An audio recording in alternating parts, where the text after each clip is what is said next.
Good morning, beautiful people. So remember a couple days ago when I was out here picking beans? I picked about 4 gallons and I shared some with Mama and some other people. But here I am again today and it looks like I'm going to have another 4 gallons. Now I did already grab a few handfuls and send them over to Army Son's house with the hubs because he's going over to help him do some work on his house. But I wanted to talk to you a little bit about these provider beans because I'm sold. You know, I've been one of those gardeners who have like always done the same bean. I usually did Kentucky Wonders and Old Homesteads, and Kentucky Wonders didn't do as well for me the last couple of years. So I thought, you know what? I'm going to go ahead and I'm going to try another kind of bean. And I was reading what some of the comments were on these provider beans, and I thought, what the heck? And I gotta tell you, I'm there. So something cool that I think you need to do. I've been gardening for a long time, on and off. I mean, even when I was a kid, I was helping my mom in my granny garden, and Mom loved the beans, by the way. She said that she couldn't believe that there weren't that many bug bites on them and how sweet they were. And it's funny that she said that because Macedonian neighbor came over yesterday. It's another cool thing about being out here in the mornings. I usually come out about 6 and I always get company, you know, whether it's Macedonian neighbor or whoever. He actually brought me over some peaches that aren't quite ready, but anyway, these are these provider beans. So I asked him if he wanted some beans because I thought I was going to have to pick beans today, and he said he wasn't really a big fan.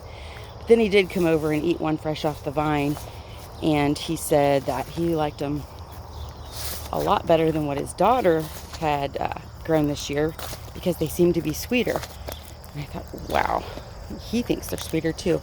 Now, we had some Saturday night after I was done canning, I stir-fried some in olive oil and garlic, and we had that with our dinner, and Hubs really liked them, so I was tickled, you know, that we had tried them before I'd gone too hog wild with them. But we are definitely going to have these every year.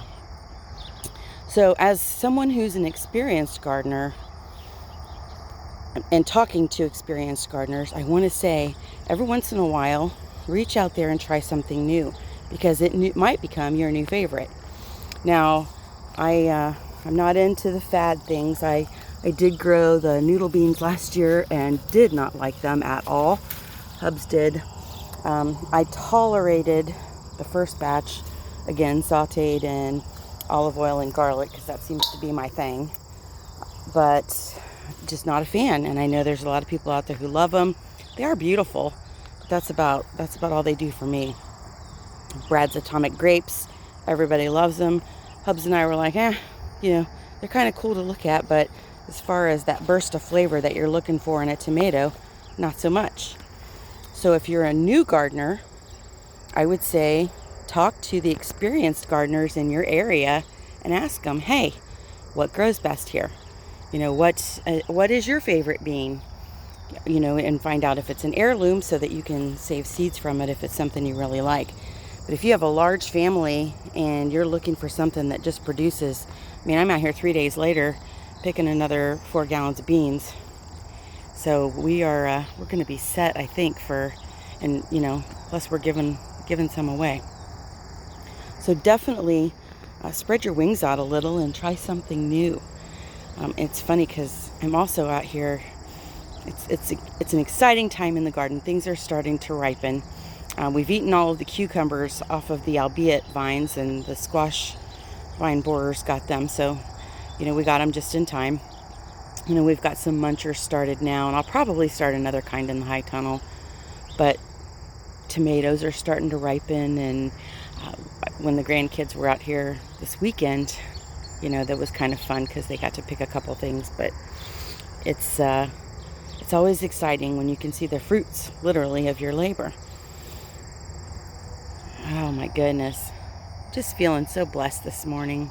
I don't know about you, but this just does it for me. I'm literally out here barefoot, and what I said in my video the other day, earthing, supposedly helps with a lot of heart issues and, obviously stress issues and some other things, but anxiety and, there's other things you can do, I'm sure. But for me, that just does it. That and, I'm going to get a little churchy on you, but to feel God's earth under my feet and to experience His bounty and everything that He has given us, it makes me tingle all over. It gives me joy in my heart, and I want everyone to have that feeling because it is just something. So as we start planning for next year, I'm going to harvest some seeds from the bee balm so we can get more of that going. It does spread a little, but I'd like for it to spread a lot faster, so we're going to do that. One of the other things I will tell you about bountiful years is, last year peppers were bountiful. This year we had all the issues. So as much as we get and harvest and we share, we also don't let anything go to waste. Even if we think that we've canned more than enough green beans, next year might not be a good bean year. So we will have those beans just in case. Same thing holds true with tomatoes. We didn't have a good tomato year last year. This year's going to be bountiful, and I'm going to do everything I can possibly do with tomatoes just in case, because you don't know what's going to happen next year. And, now even our local news is talking about those daggone jumping worms. So you don't know what kind of pests are going to come. You don't know what the weather's going to do. This year's pretty much been an example for all of that. And you don't know what's going to happen with food shortages. And even the Wall Street Journal has jumped on that bandwagon now and is talking about how schools are going to have to learn to pivot pretty well this year because there are concerns of shortages of everything from lunch trays to chicken nuggets to the fruits and vegetables, which we experienced, last year as well.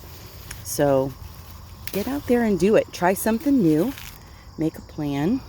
Don't just look on Pinterest. Go ahead and look on Pinterest, but don't just look. Make a plan. Pick something you really like. Figure out how you can do it and do it.